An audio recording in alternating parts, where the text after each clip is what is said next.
오늘 우리는 모든 것을 가진 자로다는 제목으로 말씀의 은혜를 나누도록 하겠습니다.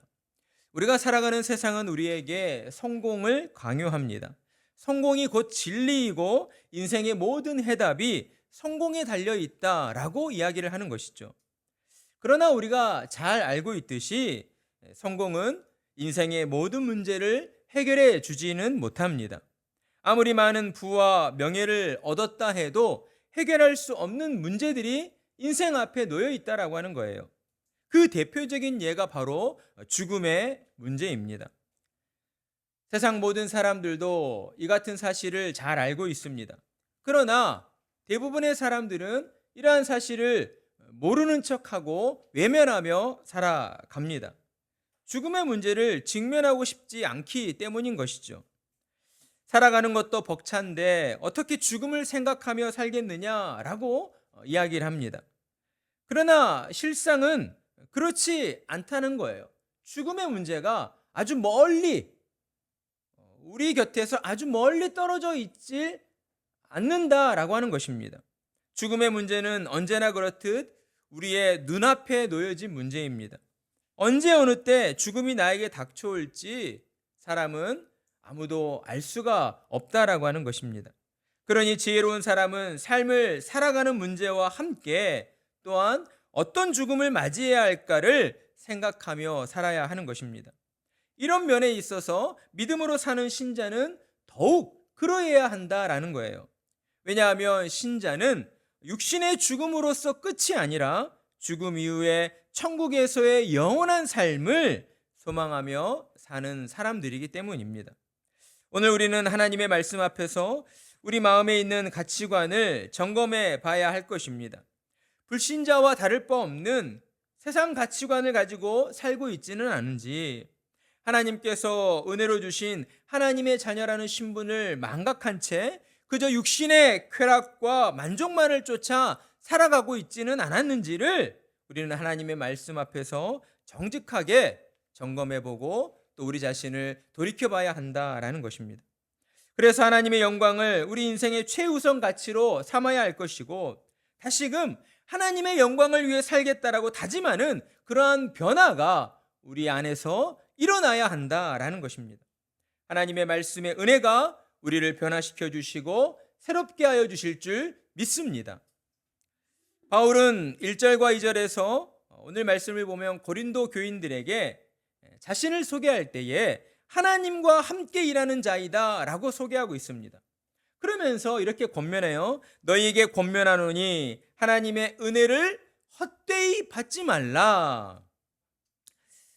바울의 말을 우리가 표면적으로만 듣고 생각해보면 우리는 바울이 조금 교만한 것 아니냐라고 생각을 할지도 모릅니다. 그러나 바울의 이 소개에는 바울 자신이 누구인가 하는 자신의 정체성을 온전히 드러내주고 있다라는 거예요. 바울은 본래 그리스도인들을 사이비 이교도로 핍박하던 정통 유대인이었습니다. 정통 바리새인이었어요. 그런 그가 그리스도인들을 잡으러 다메섹 도상으로 가던 그 길 가운데에 빛으로 찾아오신 예수님을 만나게 되었던 거죠. 그리고 예수님과의 만남을 통해 그는 이제 이전과는 완전히 다른 180도 변화되어진 사람으로 바뀌게 되었습니다. 그리스도인을 핍박하던 자에서 그리스도를 따르며 그리스도의 복음을 위해 사는 자로 변화되게 된 것입니다. 여러분, 어떻게 이런 일이 가능합니까? 바울의 내면에서 아주 큰 변화가 일어났기 때문에 가능하게 된 것입니다. 칼빈은 이를 두고 하나님의 불가항력적 은혜이다라고 이야기했습니다. 여러분, 어떤 은혜라고요? 하나님의 불가항력적 은혜이다. 그러니까 하나님께서 은혜를 베풀어 주시면 그 은혜를 거부하거나 막아설 수 있는 인간은 존재할 수가 없다라고 하는 거예요. 하나님의 은혜가 바울에게 임하자 바울의 모든 것들이 새롭게 변화되어졌습니다. 세상이 성공이라고 말하는 모든 가치관들, 가문이며 학벌이며 지위며 명예며 돈, 이 모든 것들이 하나님을 알고 나니까, 예수님을 알고 나니까 아무짝에도 쓸모없는 배설물과 같다는 것을 그가 온전히 깨닫게 되었다라는 것이죠. 바울은 오직 예수님을 쫓아 복음을 전하며 사는 삶이야말로 세상에서 가장 중요하고 가장 거룩하고 가장 가치 있는 일이라는 것을 깨닫게 된 것이었습니다. 그런 바울은 예수님을 만난 이후에 오직 예수 그리스도만을 위해서, 예수님의 복음만을 위해 살아가게 된 것이었습니다. 따라서 바울이 고린도 교인들을 향하여서 하나님의 은혜를 헛되이 받지 말라라고 말씀하고 있는 것은 은혜 입은 자로서 하나님의 영광을 위하는 합당한 삶을 살아가야 한다라는 그런 의미의 권면이었던 것입니다. 사랑하는 성도 여러분, 그렇다면 저와 여러분은 어떻습니까? 하나님의 은혜로 구원받는 우리는 바울과 같은 복음을 전하는 복음 전도자로 살아가고 있느냐 이 말입니다.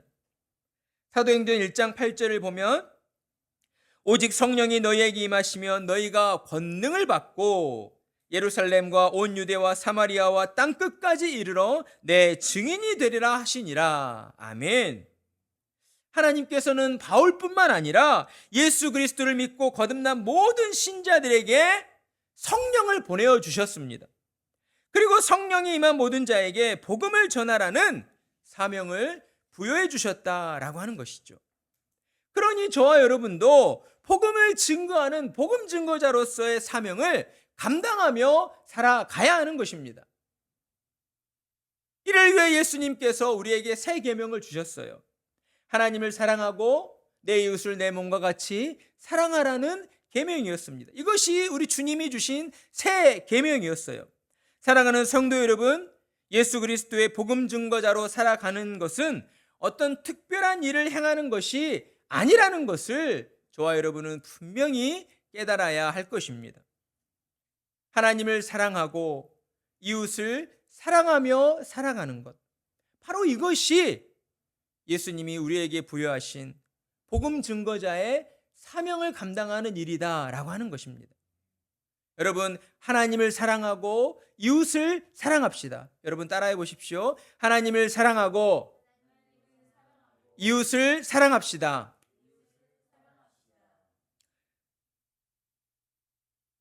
하나님을 사랑하고 이웃을 사랑하며 살아가기 위해서 우리는 모든 삶 속에서 하나님을 예배하는 마음을 가지고 살아가야 할 것입니다.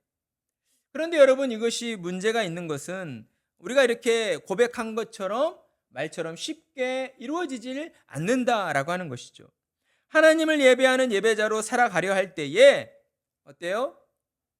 공중 권세 잡은 사탄이 우리를 가만 내버려 두질 않는다라는 것입니다. 우리 눈에 좋아 보이는 것들로 우리를 유혹하고 미혹하여서 넘어뜨리려 한다라는 것이에요. 그래서 하나님께서는 저와 여러분이 하나님을 사랑하고 이웃을 사랑하는 복음 증거자로 그렇게 살아가도록 하기 위해서 우리에게 누구를 보내주셨을까요? 우리에게 성령님을 보내주셨다라고 하는 것이죠. 우리에게 성령님을 보내주셨다라고 하는 겁니다. 복음 증거자의 사명을 온전히 감당하기 위해 사탄의 유혹을 물리치고 죄와 싸워 승리하도록 우리를 도우시는 성령님, 홀리 스피릿인 성령님을 우리에게 보내주셨다라고 하는 것이죠. 그러니 신자들은 성령님을 의지하여 하나님 사랑, 이웃 사랑을 실천하며 살아갈 수 있게 된 것입니다. 그리고 또한 저와 여러분을 교회로 불러주셨어요. 교회로 모여서 하나님을 예배할 때 하나님의 말씀으로 은혜를 공급해 주시기 위해 저와 여러분을 교회로 불러주셨다라는 것입니다. 그러니 저와 여러분은 교회를 사랑해야 되고 하나님을 예배하는 예배의 자리를 사모해야 하는 것입니다. 예배 가운데에 우리의 생명이 있음을 믿고 예배 시간을 통해 들려지는 하나님의 말씀에 우리가 귀를 열고 집중해야 한다라고 하는 것이죠. 그저 어떤 무언가를 1 더하기 1은 2다라고 하는 이러한 어떤 지식적인 것들을 우리가 듣고 배우기 위한 자리가 아닙니다. 우리가 하나님을 예배하고 하나님의 말씀을 듣는 이 자리는요, 하나님께로부터 생명을 공급받는 자리이다라고 하는 것이죠. 목사님을 통하여 들려지는 말씀이 하나님의 말씀임을 우리가 믿음으로 받고 들려진 그 말씀에 순종하며 살려고 노력해야 한다라는 거예요. 한 귀로 듣고 한 귀로 흘려버려서는 안 됩니다.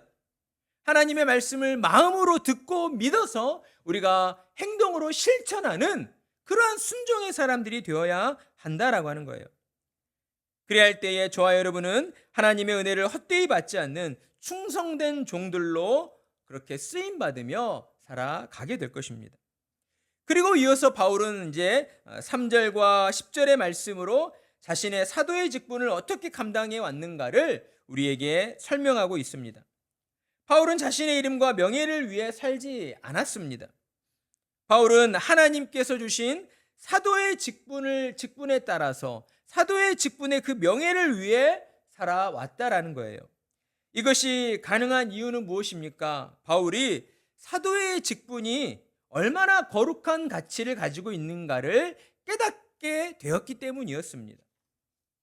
그래서 바울은 자신의 명예가 아니라 사도라는 직분의 그 명예를 위해서 세상 사람들로부터 사도의 직분이 비방받지 않도록 하기 위해서 모든 일을 행함에 있어 하나님의 일꾼으로 자처하였다라고 고백을 하고 있습니다. 모든 일에 하나님의 일꾼으로 자처하였다라는 이 말의 의미는 무엇일까요? 하나님의 일꾼이기 때문에 하나님의 일꾼으로서 영광을 누리겠다라는 그런 의미이겠습니까? 그런 의미가 아니죠. 바울은 어떠한 상황 가운데에서도 어떠한 사람들 앞에서도 자신을 드러내지 않고 하나님의 종으로서 스스로 낮아졌다라는 그러한 의미를 담고 있는 것입니다. 여러분, 모든 일에 하나님의 일꾼으로 자천하였던 그 바울의 그 삶의 결과의 모습들은 무엇이었습니까? 그 뒤로 이어지는 바울이 고백하고 있는 수많은 고난과 박해들이었다라고 하는 것이죠. 바울은 자신을 죽이려 하는 유대인들에게 붙잡혀 40에서 하나 감한매를 5번이나 맞아야 했습니다. 빌립보에서 귀신 들린 여자를 구했다는 그 이유 하나만으로 관리들에게 잡혀가서 옷이 찢겨지고 매를 맞고 감옥에 갇히는 그러한 수모를 당해야 했습니다. 잠을 자지도 못하고 먹지도 못하는 날들이 바울의 삶 가운데에 여러 번 반복되었다라고 하는 것이죠. 그러나 그럼에도 불구하고 하나님의 일꾼으로 자천하여 받는 그 수많은 환난과 고난들에도 불구하고 복음 증거자로서의 바울의 삶이 꺾이지 않았다라고 하는 것이죠.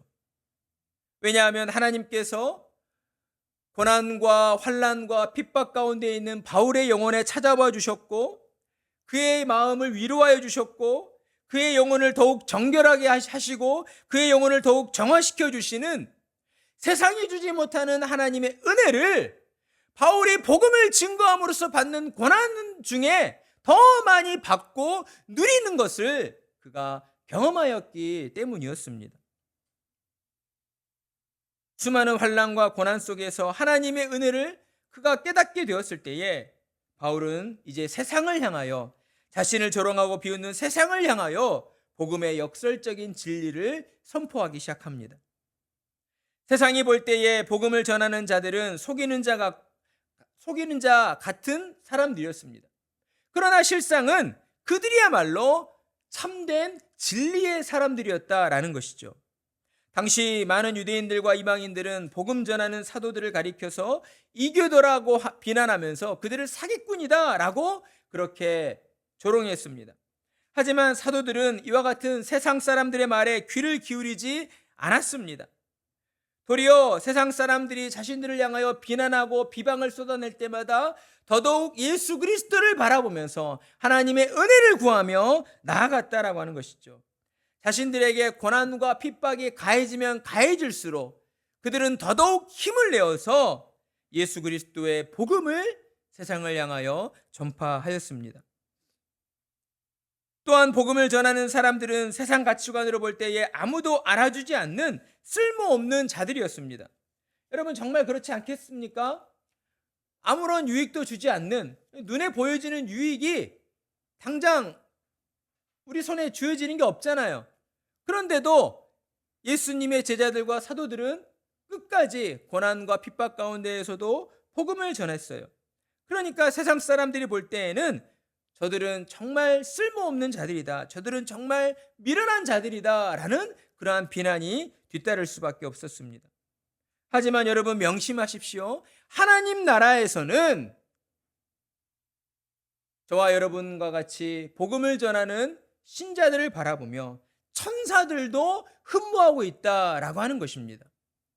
그리고 또한 우리보다 먼저 앞서 하나님 나라에 가 있는 우리의 믿음의 선진들이 저와 여러분을 바라보며 그 수많은 사람들이 저와 여러분의 그 복음의 삶을 응원하며 격려하고 있다라고 하는 것이죠.